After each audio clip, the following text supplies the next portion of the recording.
देखो, जब तक हमारे पूर्व पाप नष्ट नहीं होंगे तो हम कोई भी सफलता का कार्य करेंगे तो हमें असफलता में गिरा देंगे। हम बहुत सकारात्मक सोच रखना चाहेंगे, हमें नेगेटिव सोच में पहुंचा देंगे। यह है पाप का परिणाम। और पाप को नष्ट किए बिना हम सुखी नहीं हो सकते। इसलिए पाप नष्ट करने के लिए और भी उपाय हैं, जैसे तीर्थ याटन है, गंगा स्नान है, और भी है। लेकिन सही सटीक पाप की जड़ का नाश कर दे नाम है। नाम संकीर्तनम यस्य सर्व पाप प्रणाशनम।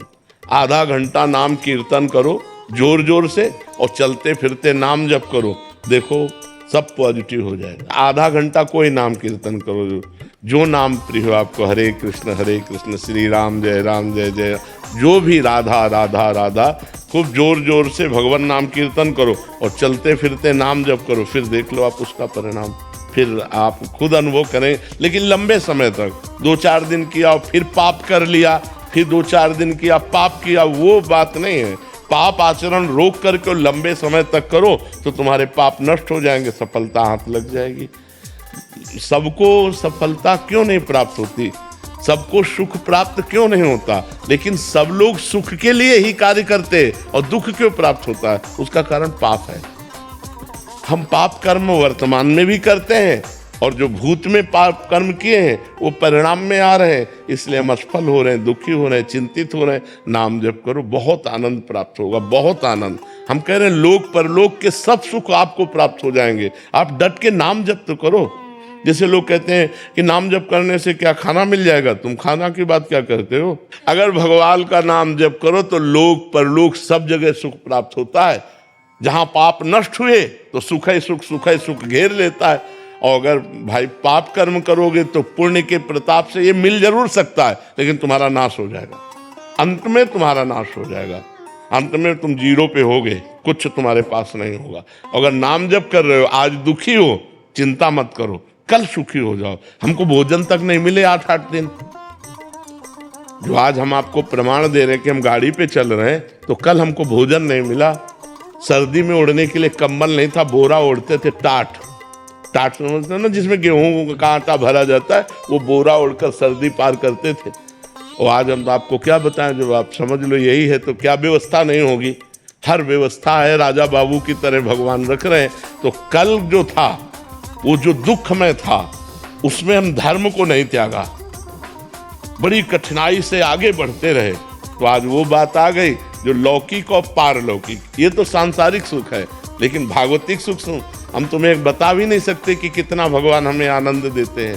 इसलिए नाम जप करो, चिंता न करो, सफलता चरण चूमेगी यदि भगवान की शरण में हो और भगवान के आश्रित हो। महाराज जी, निरंतर प्रयासों के बाद भी जब असफलता मिलती रहे तो स्वयं को मोटिवेट क्या प्रयास करते हो?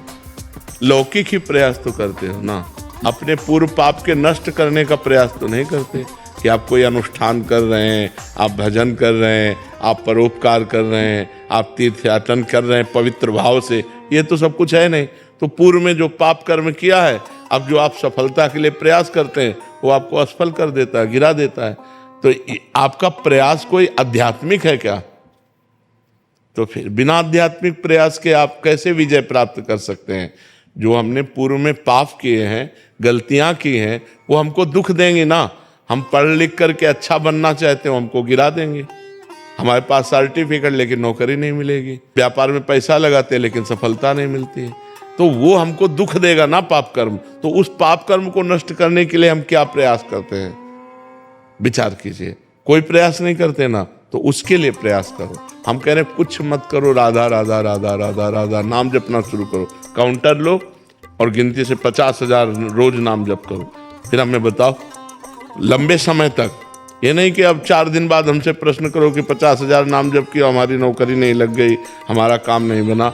लंबे समय तक जप कीजिए, फिर देखिए सफलता मिलती है कि नहीं। कुछ जने बिना प्रयास के भी महाराज जी, क्या उनका पूर्व का पुण्य है कि उनका प्रयास कोई ज्यादा प्रशंसनीय नहीं है, पर वो सफलता प्रशंसनीय प्राप्त कर रहे हैं, ये पूर्व का पुण्य है। ऐसा भी देखा जाता है कि वो बिना उसमें योग्यता भी नहीं है, बिल्कुल हाँ, योग्यता भी नहीं, प्रयास भी नहीं, सफलता अधिक है, ये पूर्व का पुण्य उनका काम कर रहा है। योग्यता है, प्रयास भी है, लेकिन सफलता नहीं, ये पूर्व का पाप उसको गिरा रहा है।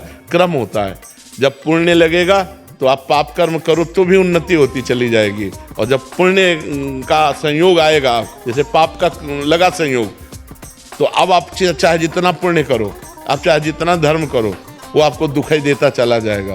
और पुण्य का संयोग है तो आप पाप कर्म करो तो भी आपको सुख मिलता चला जाएगा। लेकिन जब ये पुण्य खत्म होगा और पूर्व का पाप और वर्तमान का पाप मिलेगा तो आपको कष्ट दे देगा।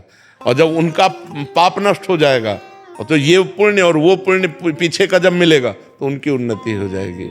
ये एक क्रम है ईश्वरीय, जो ईश्वरी भागवती है जो क्रम है वो ये है। तो इसलिए नाम जप करो और अपने पापों को भस्म करके आगे बढ़ो, नाम जप करो, ठीक है।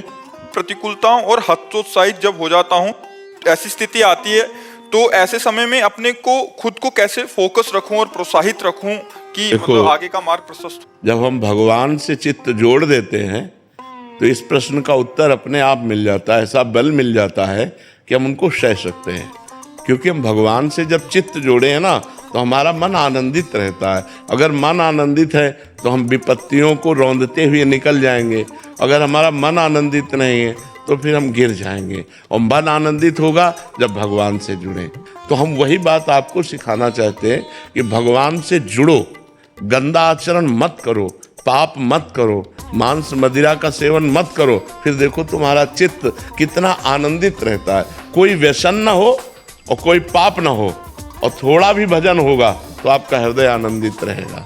आप पक्का समझो, भगवदा आनंद से ही हम इन विपत्तियों से लड़ सकते हैं, नहीं तो ऐसे ऐसी विपत्तियां पूछो मत। ये माया इतनी विचित्र है, पूछो मत। भोजन की थाली सामने आई और ढनक गए, कवल नहीं खा पाए, आराम से टहलते जा रहे, पीछे से टक्कर लगा, मर गए।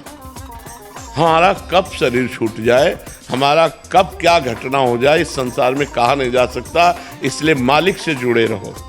तो हम विपत्तियों पर तभी हावी हो सकते हैं, भारी पड़ सकते हैं जब भगवान से जुड़े। नहीं, विपत्तियां हम पर भारी पड़ जाएंगी और हमको गिरा देंगी।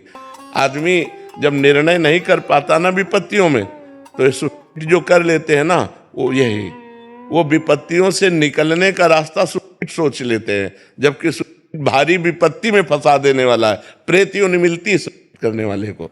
तो हमारे ऊपर विपत्तियां भारी ना पड़े, इसलिए भगवान का नाम जप करें, भगवान से चित्त जोड़ें और ये विश्वास करें कि आज दुख आया है तो हट जाएगा, कल हमारे सामने सुख भी आएगा। ऐसा नहीं है जैसे दिन आया है तो रात आएगी, हम तैयारी रखें। अगर रात आ गई है तो परेशान ना हो, दिन आने वाला है।